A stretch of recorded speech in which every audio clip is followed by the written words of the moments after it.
لا أقسم بيوم القيامة ولا أقسم بالنفس اللوامة أيحسب الإنسان أن لن نجمع عظامه بلى قادرين على أن نسوي بنانه الحمد لله وكفى وسلام على عباده الذين اصطفى خصوصا على أفضلهم وخاتم النبيين وعلى آله وأصحابه وبارك وسلم تسليما كثيرا كثيرا أما بعد فأعوذ بالله من الشيطان الرجيم بسم الله الرحمن الرحيم يا أيها الذين آمنوا استعينوا بالصبر والصلاة إن الله مع الصابرين صدق اللہ مولانا العظیم۔ جو کرتا ہے تو چھپ کے اہل جہاں سے، کوئی دیکھتا ہے تجھے آسماں سے، کوئی دیکھتا ہے تجھے آسماں سے، کر لے توبہ ابھی بھی وقت ہے، پھر یہ نہ کہنا کہ حساب بہت سخت ہے۔ محبت سے عظمت سے درود پاک پڑھ لیجیے۔ اللہم صل علی سیدنا محمد وعلی آل سیدنا محمد وبارک وسلم۔ اللہم صل علی سیدنا محمد وعلی آل سیدنا محمد وبارک وسلم۔ بزرگان محترم، برادران عزیز نوجوانوں، ابھی یہ ہمارا مہینہ محرم کا مہینہ ہے۔ پچھلا مہینہ ذی الحجہ کا تھا، اس میں حضرت ابراہیم علیہ السلام کی یادگار قربانی کا واقعہ پیش آیا تھا، اور ہم نے یہ بتلانے کی کوشش کی کہ اللہ ہمارا دین، ہمارا جان، ہمارا مال تجھ پر قربان ہے،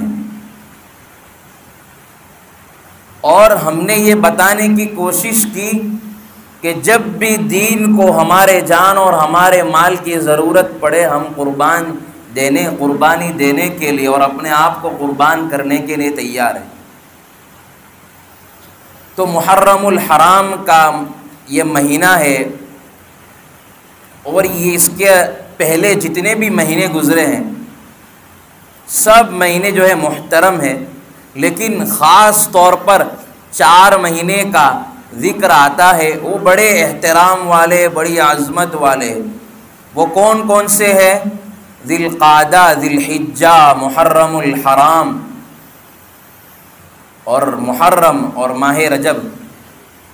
یہ 4 مہینے بڑے محترم ہیں، اور اس کا احترام اور اس کی عظمت زمانے جاہلیت سے ہوا کرتی تھی، اور الحمدللہ اب بھی اس کا احترام اور اس کی عظمت باقی ہے۔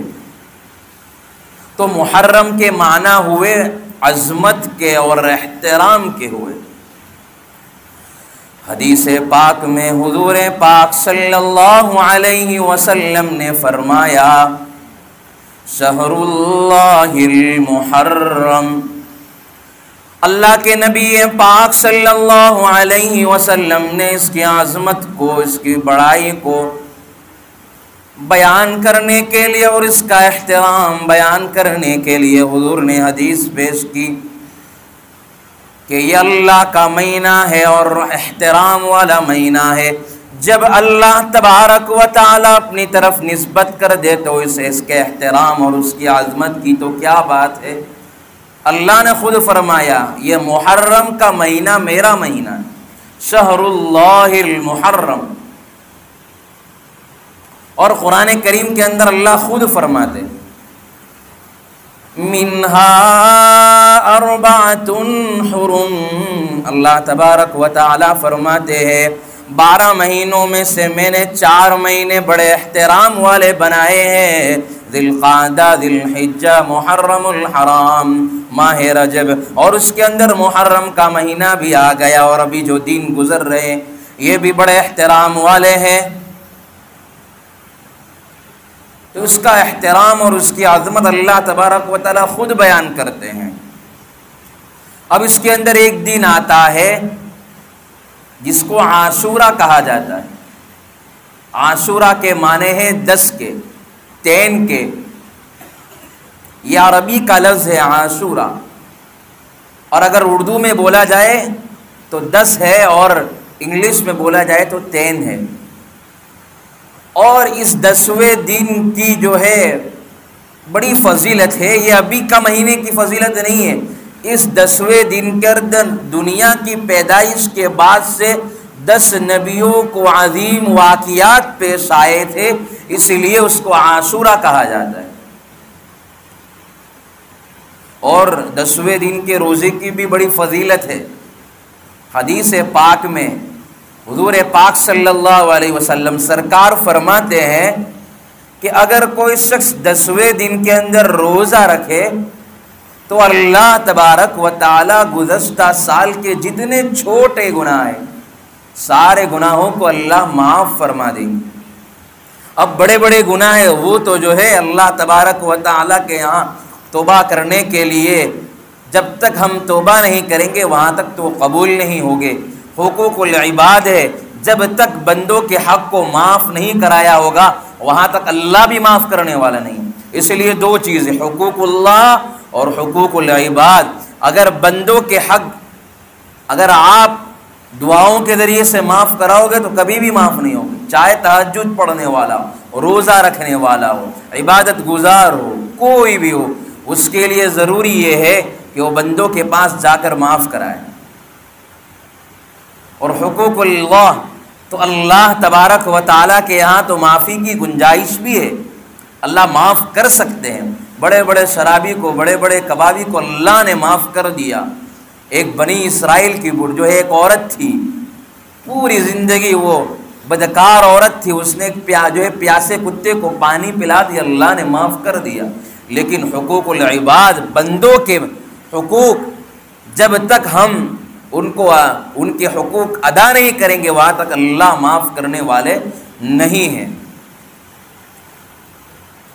اب بات یہاں چل رہی تھی کہ جہاں جہاں بڑے بڑے واقعات پیش آئے اور اس میں ایک واقعہ نواسہ رسول حضرت سیدنا حسین رضی اللہ تعالیٰ عنہ کی شہادت کا واقعہ پیش آیا۔ اب لوگوں نے یہ سمجھ لیا کہ محرم کا مہینہ صرف حضرت حسین کی شہادت کے علاوہ کچھ ہے ہی نہیں، حالانکہ اس کی عظمت تو دنیا کی پیدائش سے اللہ تبارک و تعالیٰ نے رکھ دی ہے، اس کی عظمت، اس کی بڑائی۔ اب یہ ہے کہ اس دن کے اندر اللہ معاف فرمائے، ہمارے 10 دن ایسے بگاڑ اور ایسے گزرتے ہیں، اللہ معاف فرمائے، ہم ایسی حرکتیں کر ڈالتے اس سے اللہ کا غضب ضرور ہم پر اترتا ہے۔ تو یہ مہینہ جو ہے دنیا کی پیدائش سے محترم ہے اور عظمت والا ہے۔ عاشورہ کے روزے کے بارے میں حضور پاک صلی اللہ علیہ وسلم مکہ کے اندر بھی وہ عاشورہ کا یعنی 10ویں دن کا روزہ رکھتے تھے. جب مدینہ حضور پاک صلی اللہ علیہ وسلم آئے تو وہاں مدینہ کے اندر بھی حضور پاک صلی اللہ علیہ وسلم روزہ رکھتے تھے. اب حضور نے یہ یہودیوں کو دیکھا، کرسچنز کو دیکھا کہ یہ بھی روزہ رکھ رہے، تو ان سے وجہ پوچھی کہ آپ کیوں روزہ رکھ رہے ہو؟ اس سے ایک بات معلوم چلی کہ ہر امت کے اندر روزہ ہے، ہر برادری کے اندر، ہر قوم کے اندر، ہر مذہب کے اندر روزہ ہے، طریقے صرف الگ الگ ہیں. مسلمان بھی روزہ رکھتا ہے، کرسچنز بھی روزہ رکھتا ہے، بدھسٹ بھی روزہ رکھتا ہے، جین بھی رکھتا ہے. وہ اپواس کی شکل ہے لیکن روزہ ہے، قسمیں اور طریقے الگ الگ ہے، لیکن روزہ بہرحال ہر ایک کے اندر ہے. روزہ ہر مذہب کے اندر رکھا گیا ہے. تو اب اللہ کے نبی پاک صلی اللہ علیہ وسلم نے پوچھا کہ آپ کیوں روزہ رکھتے ہو؟ تو حضور نے بڑے پیار اور انہوں نے بھی بڑے پیار سے جواب دیا، ہم اس مہینے کے اندر اور اس دن کے اندر ہم روزہ اس لیے رکھتے ہیں کہ اس دن کے اندر اللہ نے حضرت موسیٰ علیہ السلام کو فرعون کے شکنجے سے اور بنی اسرائیل کی قوم کو اللہ نے جو ہے اس دن کے اندر فرعون کی شکنجے سے، فرعون کی ظالمانہ حکومت سے اللہ نے اس کو نجات عطا فرمائی تھی، اس لیے ہم شکرانے کے طور پر روزہ رکھ رہے. اس لیے ہمارے دین کے اندر پھر اللہ کے نبی پاک صلی اللہ علیہ وسلم نے فرمایا نحن احق بموسیٰ. ہمارا دین بڑا معتدل ہے، ہمارے دین کے اندر تعصب نہیں ہے کہ بھائی اگر غریب ہو تو اس کے لیے اگر الگ احکام، اگر کوئی مالدار ہو تو الگ احکام، کوئی بزنس مین ہے اس کے لیے الگ احکام. نہیں، ہر ایک کے لیے ایک ہی احکام ہے. کوئی کسی کے لیے چاہے کروڑ پتی ہو یا روڑ پتی ہو، ہر ایک کے لیے ایک ہی احکام ہے. شریعت کی نگاہ کے اندر دیکھا جائے گا کہ یہ 5 وقت کی نماز پڑھ رہا ہے تو شریعت کے مطابق یہ نمازی ہے. اگر وہ مالدار ہے، وہ نماز نہیں پڑھ رہا ہے تو شریعت کے اعتبار سے وہ بے نمازی ہے، چاہے جتنا بھی مالدار ہو. اب یہ شیعہ بیچ میں آ گئے، اب انہوں نے جو ہے محرم کے مہینے کو غم کا مہینہ بنا دیا. اب ہماری قوم کتنی بیوقوف ہے، ہماری قوم یہ سمجھتی نہیں ہے کہ حضرت حسین کی شہادت کا واقعہ پیش آیا، اس کا بھی ہمیں غم ہے، ہمارا بھی کلیجہ اوپر آتا ہے، کیونکہ حضور کی نسبت کی بنا پر، حضور کے نواسے کی بنا پر ہمیں بھی بہت زیادہ غم ہے، ہمیں بھی جو ہے تکلیف ہے. اس دن کے اندر شہادت ہوئی تھی، ہم بھی مانتے ہیں، لیکن حضرت حسین کی شہادت سے ہمیں کیا سبق ملتا ہے، محرم سے ہمیں کیا سبق ملتا ہے؟ وہ ہماری قوم اس سے پیچھے ہے. حضرت حسین کی شہادت سے سب سے بڑا ہمیں سبق یہ ملتا ہے کہ حضرت حسین نے حق کو قائم کرنے کے لیے، حق کو جو ہے باقی رکھنے کے لیے یزید کو مٹایا تھا، یزید کو ختم کیا تھا. اور حضرت حسین نے ہمیں یہ پیغام دیا تھا، میں نے اپنا جان، اپنا مال، اپنی گھر، تمام چیزوں کو میں نے قربان کر دیا یہ حق کو قائم کرنے کے لیے. اگر تمہیں بھی، اگر تمہارا دین تمہیں یہ کہتا ہے کہ تم اپنا جان، اپنا مال، اپنا جائیداد، اپنی بیوی بچے کو قربان کرنا ہو تو تیار ہو جاؤ. حق کو قائم کرنے کے لیے، اللہ کے لیے، اللہ کے رسول کے لیے تمام چیزیں قربان کرنے کے لیے تیار ہو جاؤ. یہ حضرت حسین کی شہادت ہمیں یہ پیغام دیتی ہے، حق کو قائم کرنے کے لیے، باطل کو مٹانے کے لیے. صرف حضرت حسین کی شہادت ماتم منانا یہ اصل نہیں ہے، اس کی کوئی اصل ہے ہی نہیں. اگر کوئی بے نمازی ہے، نماز نہیں پڑھ رہا ہے تو اس کے دل کے اندر یزید بیٹھا ہوا ہے، کیونکہ یزید بھی بے نمازی تھا. اور کوئی شراب پی رہا ہے تو اس کے دل کے اندر یزید بیٹھا ہوا ہے. کتابوں میں لکھا ہوا ہے کہ وہ شرابی تھا، کبابی تھا، جواری تھا. تو ہم کس کے پیچھے چل رہے ہیں؟ ہم تو حضرت حسین کی شہادت کی بات کر رہے ہیں، اور ہم کیا کر رہے ہیں؟ ہم تو یزید کو دل میں بٹھائے ہوئے ہیں. ہم بھی نماز نہیں پڑھ رہے، ہم بھی حج چھوڑ رہے ہیں، اور ہم جو شراب پی رہے ہیں، ہم جوا کھیل رہے ہیں، نہ جانے کیا کیا کر رہے ہیں، تو ہم تو جو ہے حضرت حسین کے ساتھ تھوڑی ہوئے، حضرت جو ہے وہ یزید کے ساتھ ہوئے۔ پاکستان کے اندر فرقہ ہے، اس کو یزید کو حضرت یزید بھی کہتے ہیں۔ اس لیے ہم جو ہے حسینی بنے، یزیدی نہ بنے، اس سے سبق ملتا ہے۔ اور اللہ معاف کرے، تعزیہ منانا ہم یہ سمجھتے ہیں کہ یہ بڑا کام ہے۔ جو تعزیہ مناتا ہے ہم اس کو جو ہے یہ ایمان کا حصہ قرار دیتے ہیں، اس کو محبت کے اندر ہم یہ سمجھتے ہیں کہ یہ لوگ اللہ کے رسول کے، اللہ علیہ رسول کے سچے عاشق ہیں، حضور اور اہل بیت کے سچے عاشق ہیں۔ نہیں، یہ غلط ہے۔ تاریخ اٹھا کر دیکھ لو کہ جو تعزیہ منانے والے تھے وہ یزیدی تھے۔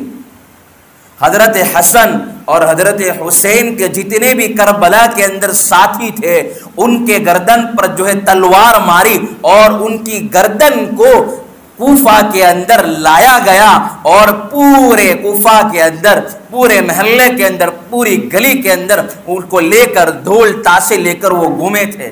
تو یہ یزیدی ہوئے، حسینی تھوڑے ہوئے۔ وہ حضرت حسن اور حضرت حسین کی شہادت کے ماتم پر انہوں نے، یزیدیوں نے ماتم منایا تھا۔ انہوں نے جو ہے بڑے بڑے لوگوں کو جو ہے گردن پر سولی چڑھا کر ڈھول تاشے اور بینڈ باجے بنائے تھے، اور انہوں نے نہ جانے کیا کیا حرکتیں کی تھی، اور ہم بھی اس کے پیچھے کام کر رہے۔ اللہ معاف کرے، اس دن کے اندر میں نے جو ہے کتابوں میں پڑھا، اور جو عالم نے دیکھا تھا وہ کہہ رہا ہے کہ وہ دارو پی رہا ہے ایک شخص، یا حسین کی نعرے لگا رہا ہے، دوسرا جو جب تک اس کو شراب کا نشہ نہیں چڑھتا وہاں تک جو ہے دوسرا بھی پڑھ رہا ہے یا حسین کے نعرے لگا رہا ہے، تیسرا پڑھ رہا ہے۔ تو یہ کیا کام کر رہے ہیں؟ ہم کہاں جا رہے ہیں؟ تو حضرت حسین کی شہادت سے ہمیں دو سبق ملے کہ ایک جو ہے حق کو قائم کرنے کے لیے اور حق کو باقی رکھنے کے لیے ہمارا جان اور ہمارا مال قربان ہے۔ یہ حضرت حسین نے ہمیں سبق دیا۔ دوسری بات یہ کہ ماتم منانا، یہ ہم کیا ہے؟ حسینی ہے، ہم یزیدی تھوڑی ہے۔ اگر یہ کام کر رہے، تعزیہ مناتے ہیں، تو ہم یزیدی ہوئے۔ اب یہ شیعہ بیچ میں آ گئے، انہوں نے محرم کے مہینے کو غم کا مہینہ قرار دیا۔ ہمارے راندیر کے ہمارے قاری صاحب، قاری عبدالرشید صاحب کہتے ہیں کہ میرے پاس ایک شخص آیا اور کہنے لگا، حضرت کیا اس مہینے کے اندر نکاح نہیں کر سکتے؟ اس مہینے کے اندر منگنی نہیں کر سکتے؟ فرمایا کہ کیوں نہیں بھائی، اس مہینے کے اندر جو ہے ہر کچھ کر سکتے ہیں، نکاح بھی کر سکتے ہیں، منگنی بھی کر سکتے ہیں، اس مہینے کے اندر آپ تمام دین کے کام کر سکتے ہیں۔ اس کو کس نے غم کا مہینہ بنا دیا؟ تو اب شیعہ لوگوں نے شیعت کو عام کرنے کے لیے حضرت حسین کی شہادت کو بڑھا چڑھا کر امت کے سامنے پیش کیا، اور امت اس کو بہک گئی، اور اس مہینے کی جو تعظیم تھی، اصل حقیقت اس کو بھول گئی، اور اسلام میں حزن و ملال اور غم کا کوئی تصور ہے ہی نہیں، ماتم کا کوئی تصور ہے ہی نہیں۔ اگر غم اور حزن و ملال کا اگر تصور ہے تو اس کے اصول بھی ہے، وہ اصول آپ کے سامنے بیان کر دیتا ہوں تاکہ آپ کو معلوم چلے کہ غم کہاں منانا چاہیے اور ماتم کا کوئی تصور ہے ہی نہیں۔ شاہ ولی اللہ محدث دہلوی رحمۃ اللہ علیہ نے فرمایا کہ حزن و ملال اور غم کا جو ہے ایک طریقہ ہے، وہ میں آپ کے سامنے بیان کر دیتا ہوں۔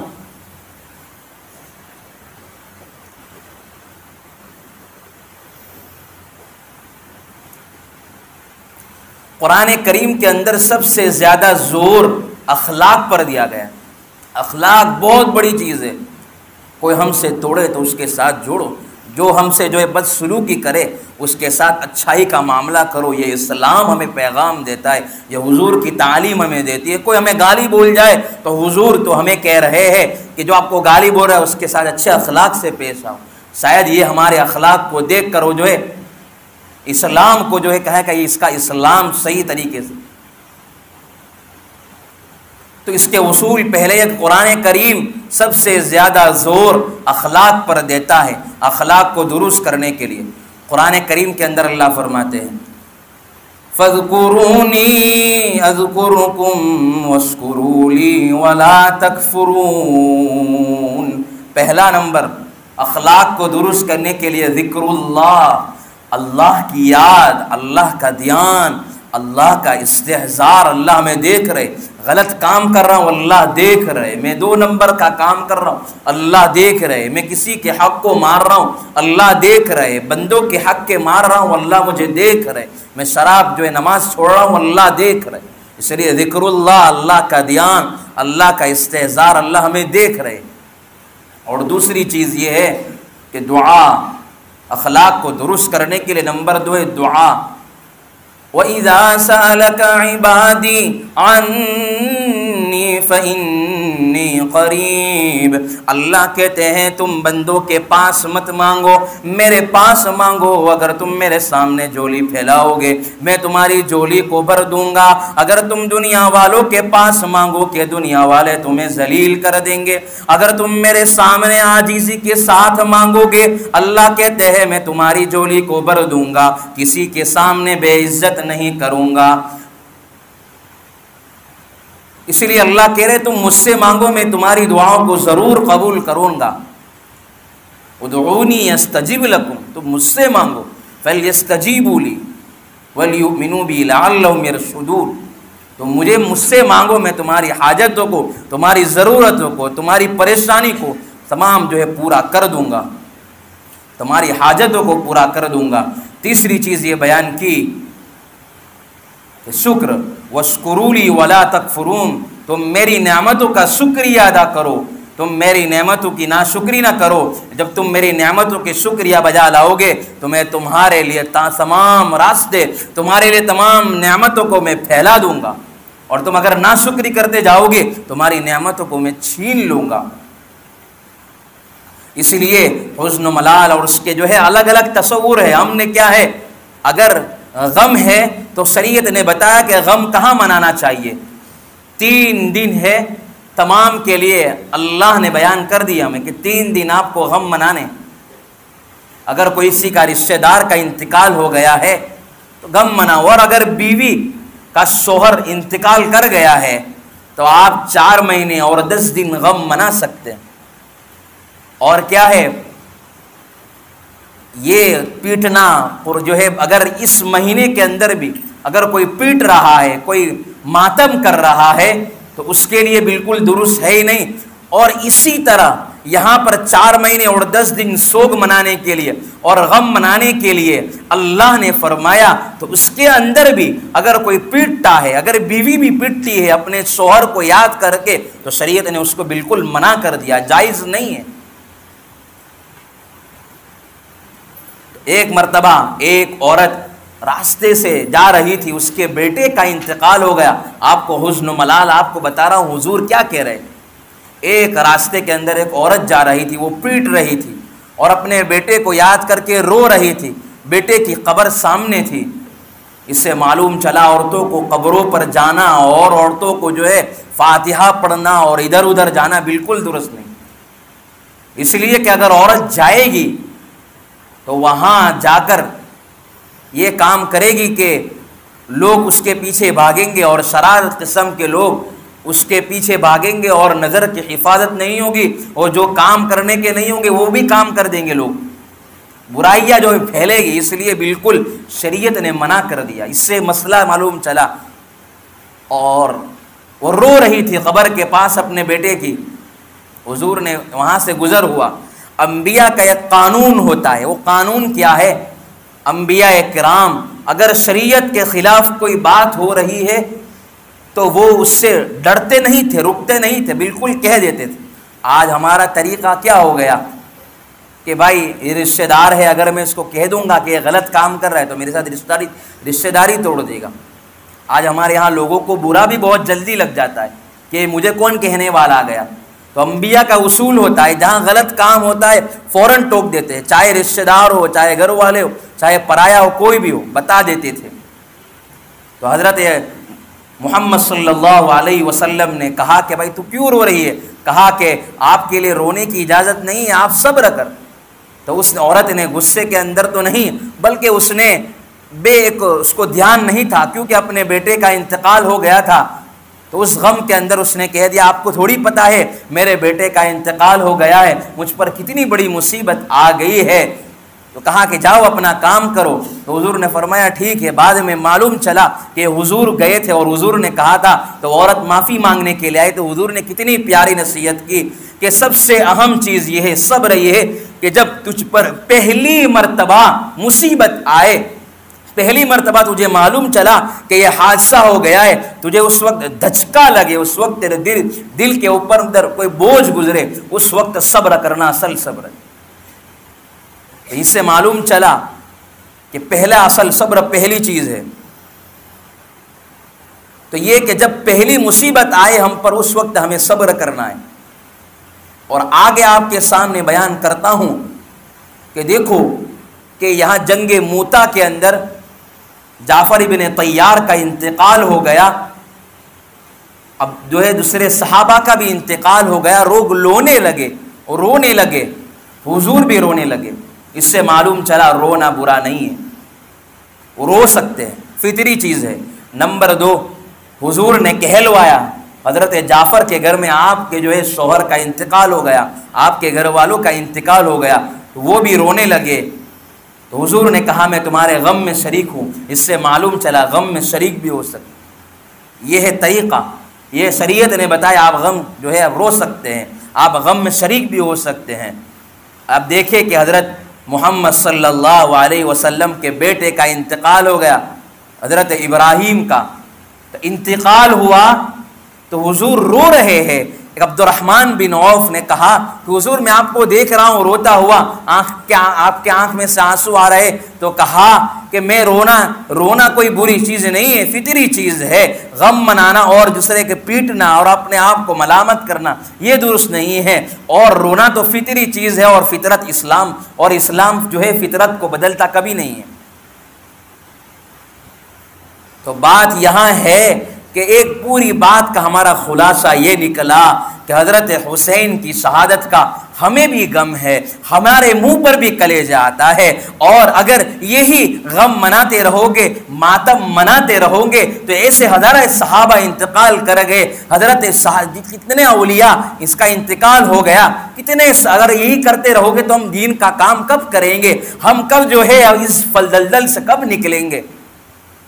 ہمیں تو اللہ نے جو ہے اپنے دین کے لیے، اپنی دین کی خدمت کے لیے جد و جہد کرنے کے لیے، دین کس طرح پھیل جائے، کیسے ایک شرابی اللہ کی طرف آ جائے، تو بچھڑے ہوئے بندوں کو جو ہے اللہ کی طرف کون لے کر آئے، بے طلبوں کے اندر جو ہے طلب کون پیدا کرے، یہ اللہ نے ہمیں اس لیے بھیجا ہے۔ کوئی شرابی ہے، کبابی ہے، اس کو حکمت سے، اس کو پیار سے سمجھا کر مسجد کی طرف کون لائے، اس لیے اللہ نے ہمیں بھیجا، یہ ماتم بھاتم بنانے کے لیے ہمیں تھوڑی بھیجا ہے۔